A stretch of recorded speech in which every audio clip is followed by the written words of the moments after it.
বাঙালি রান্নার জগতে এমন কিছু পদের কম্বিনেশন বা যুগলবন্দি আছে যা শুনলেই জিভে জল চলে আসে। এর মধ্যে অন্যতম সেরা এবং রাজকীয় একটি পদ হলো লাউ দিয়ে খাসির মাংস। খাসির মাংসের গুরুপাত এবং ভারী ভাবের সাথে লাউয়ের হালকা জলীয় ও ঠান্ডা প্রকৃতির মিলন যেন এক পরম তৃপ্তির সৃষ্টি করে। এটি কেবল একটি তরকারি নয়, বরং বাঙালির ভোজন বিলাসের এক পরম আবেগ। রান্নার পর এই পদের যে রূপ খোলে তা এক কথায় অপূর্ব। খাসির মাংসের গাঢ় লালচে বাদামি ঝোলের মাঝে লাউয়ের হালকা সবুজ বা সাদাটে টুকরোগুলো দেখতে ভারী চমৎকার লাগে। মাংসের চর্বি আর মশলা শুষে নিয়ে লাউয়ের টুকরোগুলো হয়ে ওঠে নরম, তুলতুলে এবং রসালো। মুখে দিলে তা যেন গলে যায়।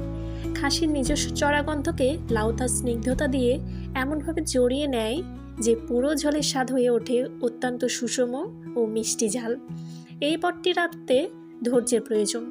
পেঁয়াজ, আদা, রসুন, জিরে, ধনে এবং গরম মশলা চেনা ছন্দে কষানো হয় খাসির মাংস আধা সিদ্ধ হয়ে যখন তেল ছাড়তে শুরু করবে, ঠিক তখনই যোগ করা হয় ডুমো ডুমো করে কাটা কুচি লাউ থেকে বের হওয়া নিজস্ব জলেই মাংস বাকিটা সিদ্ধ হয়।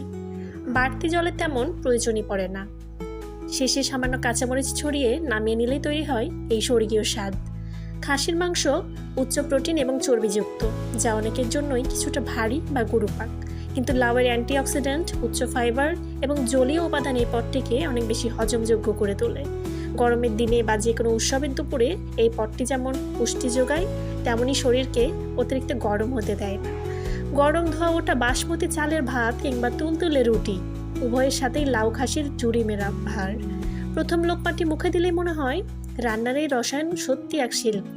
আধুনিক ফাস্টফুডের যুগেও লাউ দিয়ে খাসির মাংসের মতো চিরন্তন পদগুলো আমাদের মনে করিয়ে দেয় ঐতিহ্যবাহী বাঙালি রান্নার স্বাদ চিরকালই অতুলনীয় এবং অপরাজেয়। শহরের নামি কাঁচা বাজারে তখন ভর দুপুর। বাজারের দুই প্রান্তে দুই ভিন্ন জগতের বাসিন্দা বাস করত। একদিকে ছিল খাসির মাংস, লালচে তেজি আর অহংকারে ভরপুর। সে জানতো যে কোনো ভোজবাড়ির সেই আসল রাজা। পোলাও থেকে পরোটা সবাই তাকে সমীহ করে চলে। তার মেজাজ চড়া, মশলার ঝাল আর চর্বির গরম এসে সবসময় ফুটতে থাকে। সে কাউকে পাত্তা দিত না। ঠিক উল্টো দিকে বাজারের এক কোণে শান্তিতে বসেছিল এক কচি লাউ। হালকা সবুজ গাছ, স্নিগ্ধ রূপ আর ভেতরে ভরপুর জলীয় শান্তি। সে ভীষণ বিনয়ী। তার নিজস্ব কোনো চড়াগন্ধ নেই, অহংকার নেই। যে তাকে যেভাবে আপন করে নেয়, সে সেভাবেই মিশে যায়। একদিন ভোজন রসিক গৃহকর্তা বাজার করতে এলেন। তিনি খাসির মাংসও কিনলেন, আবার একটা কচি লাউ ঝুড়িতে নিলেন।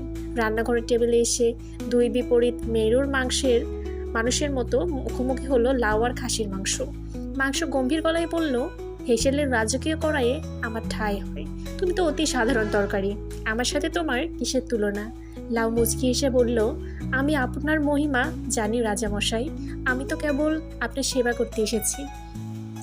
রান্না শুরু হলো। বাবুর্চি প্রথম খাসির মাংসকে কড়াইয়ে তুললেন।